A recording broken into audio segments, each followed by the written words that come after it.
பாட்டாளி மக்கள் கட்சியின் மாவட்டம் தலைவர்கள் மாவட்ட செயலாளர்கள் கூட்டத்தை 16ஆம் தேதி தைலாபுரத்தில் கூட்டியிருந்தார் பாட்டாளி மக்கள் கட்சியின் நிறுவனர் ராமதாஸ்.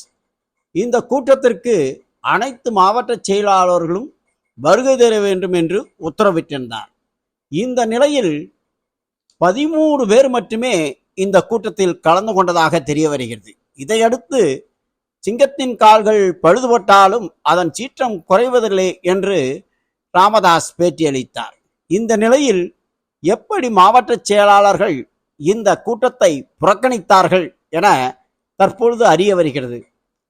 அன்புமணி ராமதாஸ் தன் உதவியாளர் மூலம் அனைத்து மாவட்ட செயலாளர்களுக்கும் போன் போட செய்து அவர்களை இந்த கூட்டத்திற்கு வரவேண்டாம் என்று கேட்டுக்கொண்டதாகவும் அதற்கு உறுதி அளிக்கும் விதத்தில் அன்புமணி ராமதாஸின் மிஸ்டு கால் பார்த்து தெரிந்து கொள்ளலாம் என்று அவர் உதவியாளர் அனைத்து மாவட்ட செயலாளர்களும் கூறியதாகவும் தெரிய வருகிறது.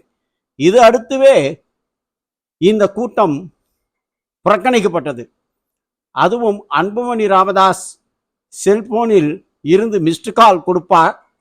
அதையடுத்து ராமதாஸ் கூட்டிய கூட்டத்திற்கு புறக்கணியுங்கள் என்று தெரிவித்ததாக தெரிய வருகிறது.